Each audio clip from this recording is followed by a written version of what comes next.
News 18 prime নিয়ে আপনাদের সঙ্গে রয়েছে আমি তমশ্রী। শুরুতেই যে খবরের দিকে নজর রাখবো, সেন্ট্রাল অ্যাভিনিউর একটা ছবি দেখাবো আপনাদের। দেখুন, সেন্ট্রাল অ্যাভিনিউ সেই ছবি যেখানে ডাক বিভাগ এবং কেন্দ্রীয় ডাক বিভাগের দপ্তরে যাওয়ার রাস্তা প্রায় বন্ধ। কেন বন্ধ? কারণ এখানে দীর্ঘদিন ধরে বংশ পরম্পরায় ফুটপাতবাসীরা বাস করছেন। তাদের আধার কার্ডও আছে এবং আধারের ঠিকানা যোগাযোগ ভবন, কেয়ার অফ ফুটপাথ, যেটা দেখছেন যোগাযোগ ভবন 46 যোগাযোগ ভবন ফুটপাথ। আর এই নামে এই ঠিকানায় আধার কার্ডও আছে। সরাসরি চলে যাবো, আমাদের সঙ্গে রয়েছে আমাদের প্রতিনিধি অভিজিৎ চন্দ্র রয়েছে। অভিজিৎ, কতদিন ধরে তারা রয়েছেন এবং কেন এই অবস্থা? মানে আধার কার্ড রয়েছে, তার আগে যে ছবি আমরা দেখতে পাচ্ছি যাওয়ার রাস্তা তো পুরো বন্ধ। তমশ্রী, সব থেকে বড় কথা, এটা কেন্দ্রীয় সরকারি দপ্তর, যেটা হচ্ছে যোগাযোগ ভবন, পোস্টাল অ্যান্ড টেলিগ্রাফ অর্থাৎ ডাক এবং তার বিভাগের মুখ্য দপ্তর। এবং সেই অফিসে ঢোকার গোটা চারপাশের সমস্ত দিকের ফুটপাত গোটাটাই দখল। এবং সেটা 1 বছর 2 বছর নয়, দীর্ঘকাল ধরে সেখানে ফুটপাতবাসীরা সেখানে থাকেন এবং সেখানে রীতিমতন ঘর সংসার পেতেছেন তারা। সেখানে ছাগল চড়ছে, মুরগি চড়ছে এবং এটাই শহর কলকাতার বুকে এই দৃশ্য সচরাচর দেখা যায় না। তবে বহু ফুটপাতই দখল রয়েছে।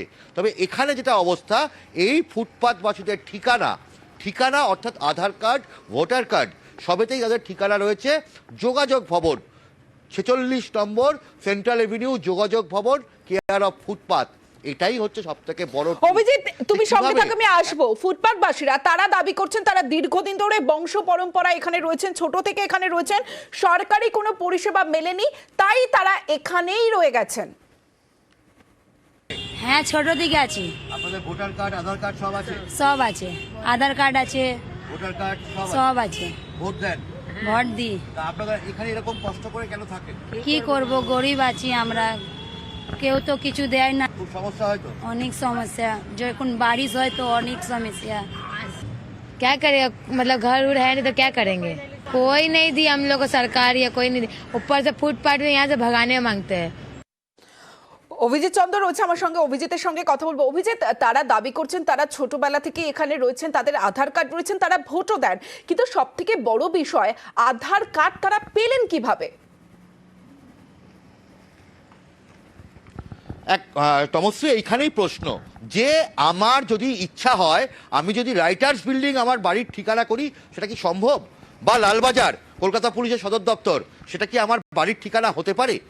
এবং এখানে এটাই হয়েছে, অর্থাৎ যে একটা কেন্দ্রীয় সরকারি দপ্তর সেটা এই মানুষগুলোর ঠিকানা হিসাবে হয়েছে। আর সেটা কিভাবে হতে পারে? রাজনৈতিক দলের মদত বা প্রশাসনের মদত না থাকলে এটা এক প্রকার অসম্ভব। আপনি চাইলে কোনো সরকারি হাসপাতাল বা কোনো সরকারি অফিস বাড়ির ঠিকানা হতে পারে না। এবং সেখানেই কোনো রাজনৈতিক দলের মদত রয়েছে এবং প্রশাসনের মদত ছাড়া এই রকম একটা কাজ করা সম্ভব নয়। এবং এই মানুষগুলোর ভোট প্রয়োজন।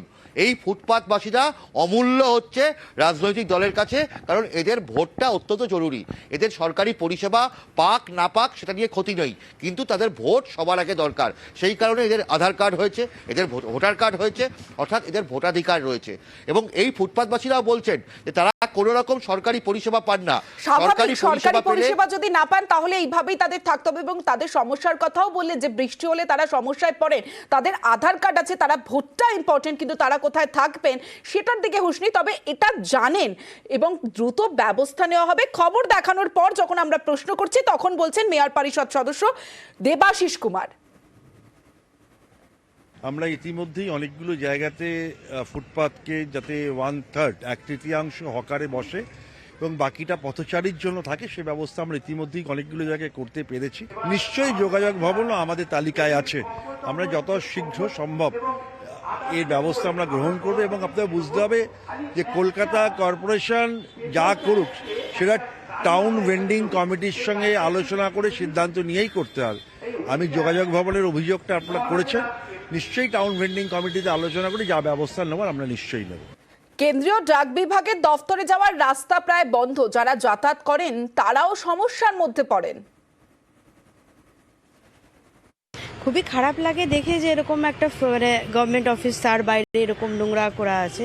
এরা তো প্রশাসনের দেখা উচিত, গভর্নমেন্টের দেখা উচিত। আর স্টাফদেরও বলা উচিত আমরা কাকে নালিশ করবো, কাকে কি কমপ্লেন করবো। সব জায়গাতেই তো হয়ে আছে কলকাতা, কোথায় ঠিক আছে? এখান থেকে ঢুকতে গেলে তো কত ঘুরে ঘুরে আসতে হচ্ছে, সবই তো বন্ধ রাস্তা। এবার দেখাবো খাস কলকাতায় পুকুর ভরাট। বেহালা চৌরাস্তার কাছে পুকুর ভরাট।